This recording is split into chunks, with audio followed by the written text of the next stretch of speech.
all of these albums are a couple weeks old or more at this point. So here's what we're going to talk about today. Again, didn't podcast for a couple weeks, so we missed the Brockhampton review. So really the meat of this one is going to be me getting into my thoughts of Brockhampton, Roadrunner, New Light, New Machine. I'm pretty I got some opinions. Kota the Friend and Big Baby Scumbag is where we're going to go before and after that review. Kota the Friend, To Kill a Sunrise, and Big Baby Scumbag, Hustle Mania is where we are going to go today. So let's go ahead and get started with Mr. Kota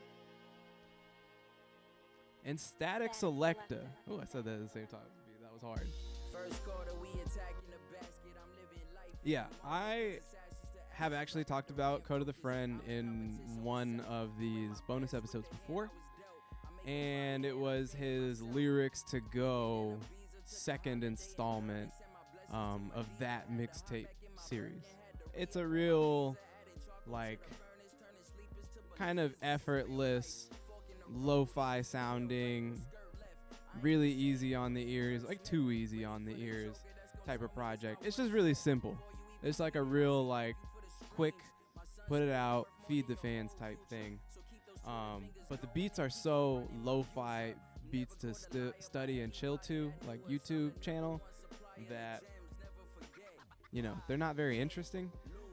And I think Kota, while he's an interesting rapper, definitely needs some interesting instrumentals behind him to sort of maximize what he's able to do. So funny we bring this album up because in our main episode, season 5, episode 30, episode 81, check it out, Matt brought up in our recently played segment this album and that he had been listening to it quite a bit. This really popped up on my radar because of the production of Statik Selektah.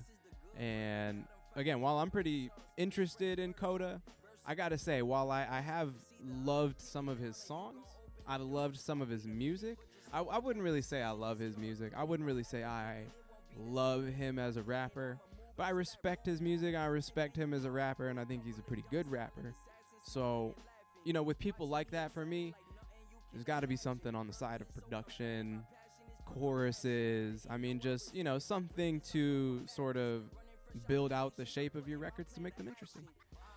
Now, when you break it all down, you just do freestyles over lo-fi beats. Like, you know, that doesn't really give me much to want to come back to very often, personally.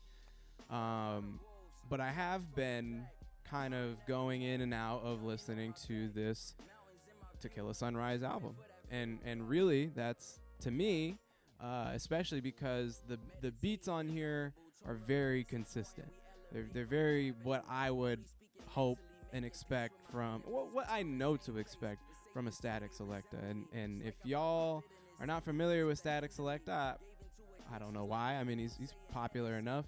Works with a lot of the same people as like an Alchemist. And while the Alchemist and him are definitely different, I think Alchemist has really exploded in the last 3 to 4 years, being on TV, being on some really key records, hip-hop records of the year.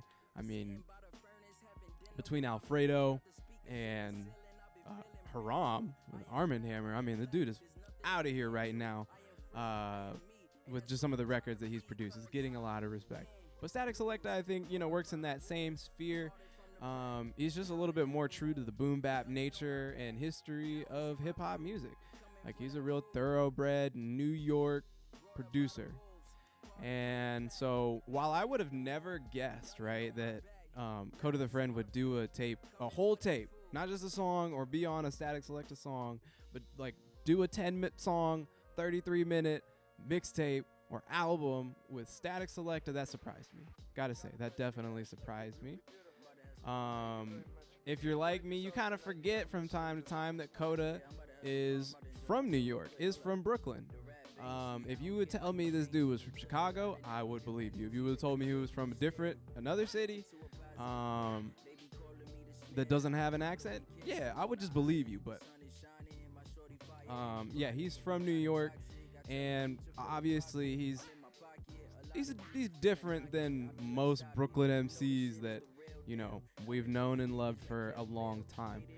And I got to give Kota credit. I mean, he is different like that in plenty of ways, you know? Like, he kind of breaks from hip-hop standards, not in a anti-hip-hop way at all, but in a way just to be different, individual, and not necessarily fall into trends. And I think it is reflected in his fan base. It's really consistent. They're really faithful to him. They really like him.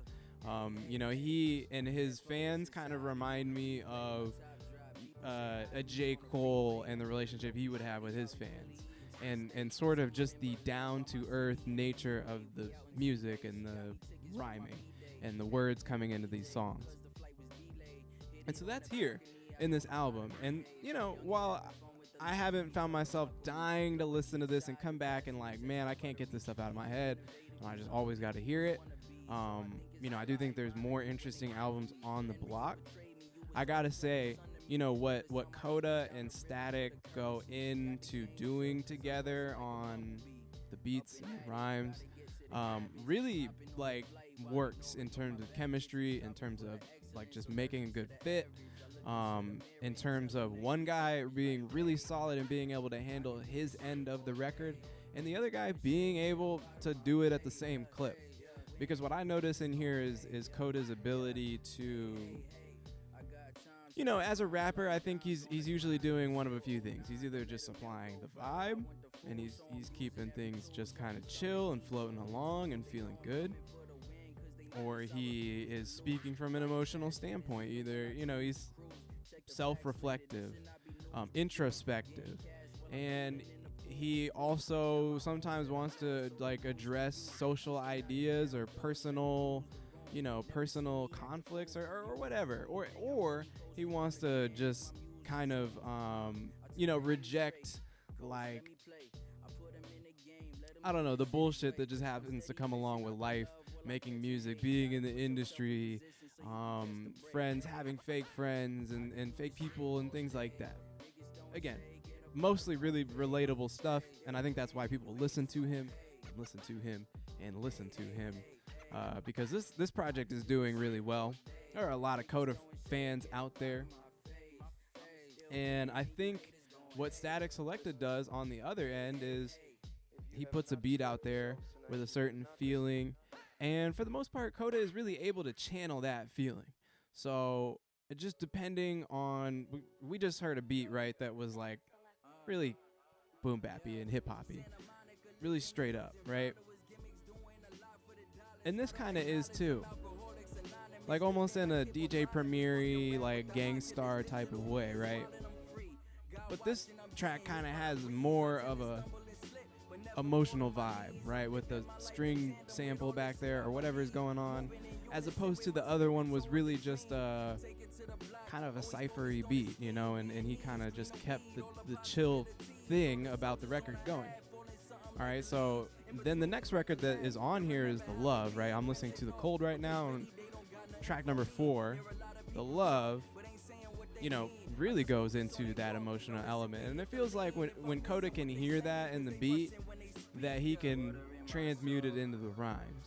So what you have is Statik Selektah being really, like, emotionally accurate with the songs themselves and getting a certain feeling across, so that it's easy for Kota to look at these and go, okay, this is what this needs. And I think his very, like, on the nose rapping, very literal and just streams of thought, like he's able to go pen to pad and just feel that thing out. And so I think this album specializes in some good chemistry, some solid consistency, and relatability at the end of the day. I wouldn't say it's no frills, but it really isn't, like, going for blowing your mind in, like, this musical way. I think what it does is it just really provides something pretty all-purpose, something that's pretty replayable. The only thing is that I didn't find it I didn't find it incredibly replayable for me. That's it. But in terms of whether or not this is a really good project, yeah, I think this is solid. This is like, for me, who doesn't always listen to Code of the Friend. If I was going to listen to Code of the Friend, this is the tape I'm turning on. This is pretty damn good. So all props to Code of the Friend. All props to the legend Statik Selektah. And we are going to move on from him, and we're going to talk about Brockhampton. Normally when we do these bonus episodes, I'm not talking about something as big as Brockhampton. But here we are, because we took a little time off, and we wanted to talk about some other shit when we got back.